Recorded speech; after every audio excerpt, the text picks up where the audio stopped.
Hello friends, welcome to Arabic Tutor. Now this is Drishti Bharti. Let us we talk about important और NCERT history से related आज जितने भी important regarding class 7 से related chapter number 5 हम discuss करेंगे. This is rulers and buildings. तो अवर past part second चूंकि क्लास 7 में है और अवर पास्ट पार्ट फर्स्ट चूंकि क्लास 6 का पार्ट है वो हम बाद में डिस्कस करेंगे, लेकिन class 7 is very most important. This is equivalence to the class 9th. So most important topic है विच कवर इन दी ऐसे राइटिंग ऑल्सो. यूपीएससी एमपीपीएससी के अंदर मेंस का ऐसे राइटिंग बहुत पूछा गया है, इसलिए रूलर्स एंड बिल्डिंग्स में जितने भी इम्पोर्टेंट बिल्डिंग्स है, टॉम्स हैं, या हम बोल सकते हैं मस्जिद वगैरह जितनी भी हैं, सारे इम्पोर्टेंट मुगल एम्पायर से रिलेटेड या मुगल सुल्तानेट से रिलेटेड सारे हम डिस्कस करेंगे इन दी ऐसे राइटिंग. यूपीएससी एमपीपीएससी में ऐसे राइटिंग प्लस 2 मार्क्स क्वेश्चन बहुत ज़्यादा पूछे गए हैं. और रही बात स्कूल की, तो इस क्लास लेवल पे तो आप वीडियो को पोस्ट करके इजीली नोट्स मैंने जो है इम्पोर्टेंट नोट्स जो हैं वो इम्पोर्टेंट पॉइंट के फॉर्म में मैंने प्लेलिस्ट में डाल रखा है, आप उसे फॉलो कर सकते हैं. फॉर क्लास 7 में डिस्कस कर रहे हैं. बट एसआई एसएससी रेलवे और अदर एग्जाम्स के लिए हमें 1 वर्ड ऑब्जेक्टिव या एमसीक्यू इन सारे डिस्कशन से जो हम आज करने वाले हैं उनसे आपको इजीली मिल जाएंगे. आई होप गाइज आपने मेरा चैनल सब्सक्राइब कर लिया होगा. So it's one of my requested, please subscribe my channel, like my video, and after completion this video please share with your friends. So today we started rulers and buildings. So we discuss in the part 2 buildings, temples, mosques and tanks. But we know about the today's temple and mosques were beautifully constructed because they were places the worships. Temples और मस्जिद जो थे, हम जैसे बोल सकते हैं कि मंदिर और मस्जिद अकॉर्डिंग टू द रिलीजन काफी सुंदर और अपनी सबकी दया भावना जो थी वहाँ एक ऐसा प्लेस निर्धारित किया गया था और कंस्ट्रक्ट किया गया था. But they were also meant to demonstrate the power, wealth and devotion of the patron. लेकिन वहाँ पर किसी भी तरीके की शक्ति, वेल्थ और डिवोशन, हम जैसे बोल सकते हैं कि आस्था जो थी भगवान के ऊपर, काफी सभी अपने अपने रिलीजन के अनुसार करते थे. जैसे कि अगर हम एग्जांपल देखें, राजा राजेश्वर टेम्पल में एक इंस्क्रिप्शन मेंशन किया गया था. हमने लास्ट रिसेंट वीडियो में देखा था कि इंस्क्रिप्शन थे. अब समथिंग इंस्क्रिप्शन तो something written on the particular object, तो वहाँ पर किसी भी ऑब्जेक्ट पर एक वर्शिप या हम बोल सकते हैं कि गॉड की वर्शिप या भगवान के आस्था को लेकर जो है काफी अच्छा जो है राजराजेश्वर मंदिर का हम एग्जांपल ले सकते हैं. But notice how the names of the ruler and the God were very similar. और हम बोल सकते हैं कि अगर हम हिंदूज में देखें तो हिंदू गॉड और मुस्लिम्स में देखें तो मुस्लिम्स गॉड, सभी भगवान एक समान है. But the king took the god's name because it was auspicious and he wanted to appear like a god. और अगर हम बोले कि अगर हम किंग या राजा के अनुसार देखें तो भगवान अपने आप में एक जो है एक खुद में साक्षात हमें एक राजा के रूप में दिखते हैं. Through the rituals of worship in the temple, one God is Rajadeva on earth, another is Rajarajeshwara. अगर हम सबके रिचुअल्स की बात करें या आस्था की बात करें मंदिर को लेकर, तो जैसे भगवान राजा देवा है और जैसे राजा राजेश्वर मंदिर जो है काफी प्रचलित उस टाइम पे था. The largest temple were all constructed by kings. Maximum जो टेम्पल्स बने हुए हैं पुराने वो सारे मैक्सिमम जो है किंग्स के द्वारा बनाए गए हैं, या पर्टिकुलर जिस प्रशासन के अंदर, जिस एडमिनिस्ट्रेशन के अंदर जो राजा जो है बहुत ज्यादा अच्छे लेवल पे काम करता था तो उसने वहां पर बहुत अच्छे से बना रखा था. Lesser deities in the temple were gods and goddesses of the allies and subordinate of the ruler. The temple was a miniature model of the world ruled by the king and his allies.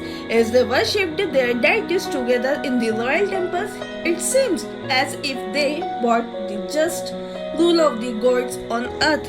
ऐसा माना गया है कि God और goddess मतलब भगवान और भगवान को बनाने वाले जो उस टाइम पे हम एज अ किंग हम बोल सकते हैं, तो वहाँ पर काफ़ी ज़्यादा एलाइज सबऑर्डिनेट मैनर में अपने अपने रूल जो हैं वह करते थे. जैसे अगर हम टेम्पल की बात करें तो मिनिएचर मॉडल या एक छोटे लेवल से लेके बड़े लेवल तक के हम बोल सकते हैं वर्ल्ड वाइडली जो काफ़ी अच्छा वहाँ के एक पर्टिकुलर राजा ने वहाँ पर एलाइज किया या वहाँ पे मेंशन बनाया टेम्पल के फॉर्म में।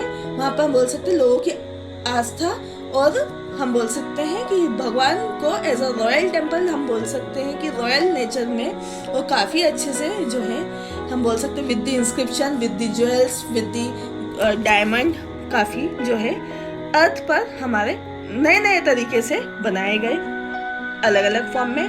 अगर हम बात मुस्लिम सुल्तानेट की करें और बादशाह की करें, did not claim to the incarnation of God, but Persian court chronicles describe the Sultan as the shadow of God। लेकिन हम बात करें अगर मुस्लिम सुल्तानेट्स की या बादशाह की, तो वह कोई किसी भगवान के ऊपर जो है क्लेम नहीं करते हैं। लेकिन अगर हम पर्शियन गॉड की कोर्ट की बात करें तो क्रॉनिकल्स ही हम बोल सकते हैं कि सुल्तान जो थे वहाँ के वो शेडो ऑफ गॉड पे बिलीव करते थे। An inscription in the Quwwat al Islam mosque explain that God chose Alauddin as a king because he had the qualities of Moses and the Solomon, the great lawgiver of the past. The greatest lawgiver and the architect was God himself. He created the world out of chaos and introduced order and symmetry। अगर हम Kuwait अल इस्लाम की बात करें तो वहाँ के जो मस्जिद थे, मॉस्क थे, वहाँ पर गॉड जो थे हम as a choose of Alauddin के नाम से बहुत ज़्यादा प्रचलित थे उस टाइम पे, हम जानते हैं। और इनके क्वालिटी जैसे मोसेस और सोलोमन, ये एक जो है वहाँ पर कुवैत अल इस्लाम जो है वहाँ की एक ट्राइब हम बोल सकते हैं रिलीजन को लेकर है या रिलीजन कैटेगरी को लेकर है। वहाँ पर एक बहुत ज़्यादा ग्रेट हम बोल सकते हैं लॉ गिवर थे या रूल्स जो थे वहाँ पर मानने वाले लोग थे पास्ट में। But greatest law giver and architect जो वहाँ के थे हम बोल सकते हैं कि as a temple, as a mosque बनाने वाले जो थे वो क्या करते थे, अलग अलग नाम से प्रचलित थे। जैसे चाउस, इसे इंट्रोड्यूस किया गया था एज अ सिमेट्रिकल, हम बोल सकते हैं कि सिमेट्री फॉर्म में।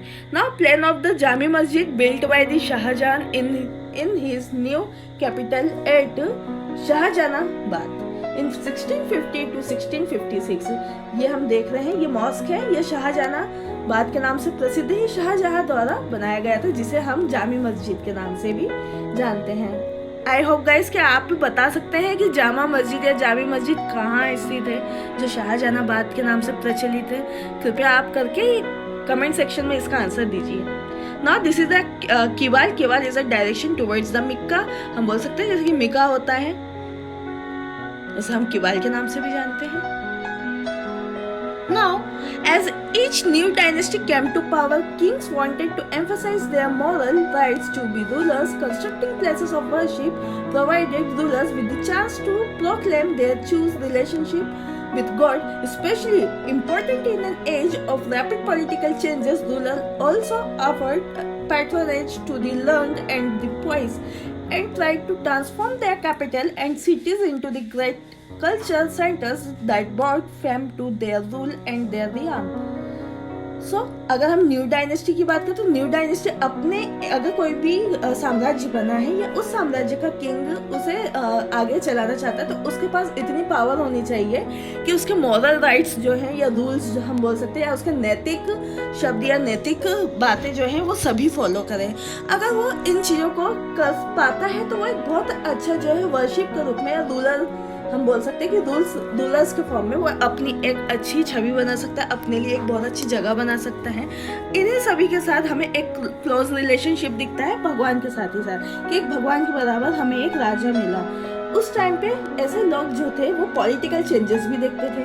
अब पॉलिटिकल चेंजेस देखते थे तो वो ये चाहते थे कि कहीं ना कहीं हमें अगर कोई रूलर्स या उस पर्टिकुलर रूल को चलाने वाला कोई राजा अगर वहाँ पर हमें कोई ऑफर देता है, पैट्रोनेज देता है, तो वो क्या कर सकते हैं, उनसे अच्छी चीज़ों से सीख सकते हैं और हम उसे बोल सकते हैं हम वो प्योज भी कर सकते हैं, बट राइट कर सकते हैं कि वो एक कैपिटल से दूसरे कैपिटल सिटीज़ तक क्या करे, वो काफ़ी अच्छे लेवल पे सांस्कृतिक सेंटर बना सके और काफ़ी अच्छे जो है रूल और रियाम्स फॉलो करवा सके।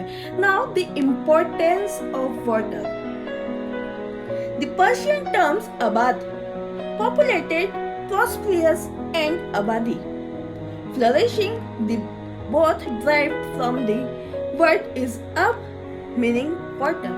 अगर हम पर्शियन टर्म की बात करें तो वहाँ पर आबाद, अगर जो पॉपुलेशन और प्रॉस्पेरेंसी के साथ आबादी भी वर्ड यूज करते थे, वहाँ पर फ्लरिशिंग आबादी और आबाद को एज अ फ्लरिशिंग डिराइव करके उन्होंने अब से शब्द का उच्चारण करते हुए वाटर रखा। Now, it was widely believed that the rule of a just king would be an age of the plenty when the heavens would not withhold rain.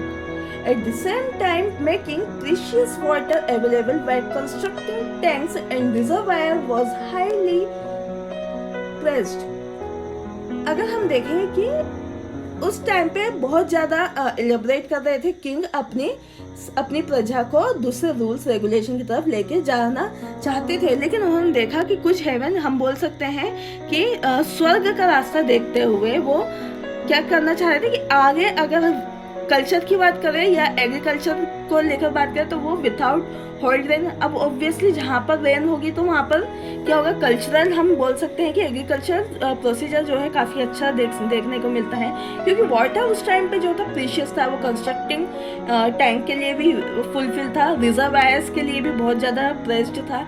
अगर सुल्तान इल्तुतमिश की बात करें तो सुल्तान Iltutmish won universal respect for constructing a large reservoir just outside Delhi, Kuna. It was called the Hawz-e-Sultani or the King's Reservoir. अगर हम इल्तुतमिश की बात करें तो इल्तुतमिश ने ज़्यादा से ज़्यादा वाटर को होल्ड करके वहाँ पर जो है टैंक फॉर्म करने की कोशिश की, या हम बोल सकते हैं कि रिजर्वायर बनाने की कोशिश की। As we find out the map in chapter 3, rulers often constructed the tanks and the reservoir, big and small for use for the ordinary people. अगर हम देखें चैप्टर नंबर 3 अगर हम देखेंगे, और चैप्टर नंबर 3 हम डिस्कस भी करेंगे बिकॉज उसके अंदर बहुत सारे जो रिजर्वायर्स थे स्मॉल और बिग, तो वो वहाँ पर हम डिस्कस कर सकते हैं काफ़ी अच्छे से। प्रीवियस चैप्टर में हम इजीली मेंशन करेंगे। Now sometimes this tanks and reservoir were part of a temple mosque, not the small tank in the Jami Masjid in figure number 7. Now the Gurudwara, a place of the worship, and the congregation for Sikh. हम figure number 7 और figure number 8 एक बार assume करेंगे। This is the figure number 8। First of all हम figure number 8 करते हैं। This is the Harmandar Sahib. Harmandar Sahib हम जानते हैं golden temple at Amritsar present है। इसे हम हौली सरोवर के नाम से भी जानते हैं बिकॉज अमृतसर में तो हौली सरोवर तो ऑब्वियसली होगा ही, पवित्र सरोवर जिसे हम कहते हैं। यहाँ पे बहुत सारे लोग जो है अपनी मन्नत लेके जाते हैं, जैसे आँखों को वहाँ पर जाके वॉश करते हैं जिससे उनकी आँखें ठीक हो जाए। अपने शरीर पे उस जल को जो है यूज़ करने की कोशिश करते हैं कि वो उनकी हीलिंग प्रॉपर्टी हम जो कह सकते हैं काफ़ी हाईली देखने को मिलती है। Now we discuss the why were temples targeted. क्यों टेम्पल टारगेट किए गए थे? Because kings built temples to demonstrate their devotion to God and their power and wealth. It is not surprising that when they attacked one another's kingdoms, they often targeted these buildings in the early 9th century. When the Pandyan king Sri Maya Shivavallabh invaded Sri Lanka and defeated the, अगर हम king की बात करें तो king ने अलग अलग different king जो हैं डिफरेंट टेम्पल्स कंस्ट्रक्ट करे और उसमें भगवान का वास भी उन्होंने किया थ्रू दी स्थापना हम बोल सकते हैं। और उन्होंने सभी के लिए पावर, शक्ति और वेल्थ और अच्छाइयों की कामना की। अगर कुछ सरप्राइजिंग बात करें तो कुछ दूसरे किंगडम जो जलते थे, मान लीजिए 2 अपोजिट किंगडम है, एक ऑफेंस में एक डिफेंस में है, तो जो ऑफेंस वाले ऑब्वियसली जो है काफ़ी जो दूसरों से जलने वाले वो अपना ही राज्य चलाएंगे। तो इन चीज़ों को देखते हुए वहाँ की जो बड़ी बड़ी बिल्डिंग्स थी उन्हें डैमेज भी करने की कोशिश की गई। और ये 19th सेंचुरी में हमें बहुत ज़्यादा देखने को मिले, जैसे कि पांड्यन किंग देखने को मिले शिव वल्लभ, और इन्होंने क्या करा, श्रीलंका को डिफीट करने की कोशिश की। नाउ द किंग इज सिना first 1831 to 1851, the Buddhist monk and chronicle Dhammakirti noted he removed all the valuables. The statue of the Buddha made entirely of gold in the jewels place, and the golden images in the various monasteries, all these he seized. The below to the pride to the Sinhal's rulers had to be the avenged, and the next Sinhal's ruler Sina too ordered his general to invade Madurai, the capital of the Pandyas. The Buddhist chronicle noted that the that the expedition made a special effort to find and restore the gold statue of the Buddha. Now, similarly, in the early 11th century, when the Chola king Rajendra I built a Shiv temple in his capital, he filled it with prized statues seized from the defeated rulers. An incomplete list included a sun pedestal from the Chalukyas, a Ganesha statue, and several statues of the Durga. A Nandi statue from the eastern Chalukyas, an image of the Bhairava, a form of Shiva from the Kalingas of Orissa, and a Kali statue from the Palas of Bengal. जिससे कि हमें पता है कि सीना 1 और सीना 2, अब सीना 1 जो है 1831 से 1851 तक का बुद्धिज्म मॉन्क, और अगर हम क्रॉनिकल धामाकृति नोटेट करें तो वहाँ पर क्या हुआ था कि बहुत सारे जो ऐसे वैल्यूएबल्स थे उन्हें रिमूव किया गया, और वहाँ पे जो बुद्धा की स्टैच्यू थी, या हम बोल सकते gold in the jewel palace जो था, वहाँ क्या करने लगे कि गोल्डन इमेजेस जो उनकी थी या मोनेस्ट्रीज जो थी वहाँ पे क्या कर दिया, उन्हें सीज कर दिया। और बहुत टाइम तक ऐसा देखने को मिला कि सिन्हा हिल्स रूलर जो चला वहाँ पर नेक्स्ट सिन्हा हिल्स रूलर, जैसे पहले चला था सिन्हा फर्स्ट और सेकंड जो चला सिन्हा सेकंड, यहाँ पर क्या करा कि बहुत ज़्यादा जो मदुराई किंग्स थे उन्होंने क्या करा, वहाँ पे इन्वेट किया और उन्हें जनरल जो वहाँ पर चेंजेस देखने को मिले थे, वह उस कैपिटल में हम जिसे पांड्यास कहते हैं वहाँ पर उसे भी बहुत ज़्यादा सीज करने की कोशिश की और प्रेशर बनाने की कोशिश की। अगर हम बुद्धिज्म क्रॉनिकल की बात करें तो वहाँ पे हमें स्पेशल एफर्ट मिले जो फाइंड कर सकते थे, रिस्टोर कर सकते थे golden statue of the Buddha को। अगर हम सिमिलरली बात कर ले early 11th century when the Chola king Rajendra I built a Shiva temple, अगर चोला किंग चूंकि राजेंद्र I शिव टेम्पल जो है वहाँ पर उन्होंने बिल्ड करवाया था और उन्होंने फील करा कि वहाँ की जो स्टैच्यू है उसे सीज किया गया है, तो उन्होंने डिफीट किया उस रूलर के अगेंस्ट और उन्होंने इनकम्प्लीटली जो है उसे एज अ सन पेडिस्टल और चालुक्यास भी नाम दिया, जिसे गणेश स्टैच्यू और सेवरल स्टैच्यूज ऑफ दुर्गा को क्या करा, उन्होंने फ्री करवाने की कोशिश की, जैसे कि नंदी स्टैच्यू को भी फ्री करा ईस्टर्न चालुक्यास से। और जो वहाँ की इमेजेस थी जैसे कि Bhairav is a form of a Shiva, obviously कि भैरव जो है वो कलिंगास जो है उड़ीसा में और शिव जो है वहाँ भैरव के फॉर्म में है, और काली स्टैच्यू मंदिर अगेन पलास ऑफ बंगाल में स्थित है। So this is the first one is the A figure is the Chahar Bagh in Humayun Tomb, Delhi 1562 to 1571। ये मुगल चाहर बाग है, दिल्ली में स्थित है। Figure number 9। Now the lower figure B section, this is the placed Chahar Bagh at Shalimar Gardens, Kashmir 1602 to 1634। ये शालीमार जो है Kashmir garden है 1620 से 1634 तक बिल्ड हुआ। Now the questions today, in what ways do you think the policies of the Rajendra I and the Mohammad of Ghazni were produced of their times?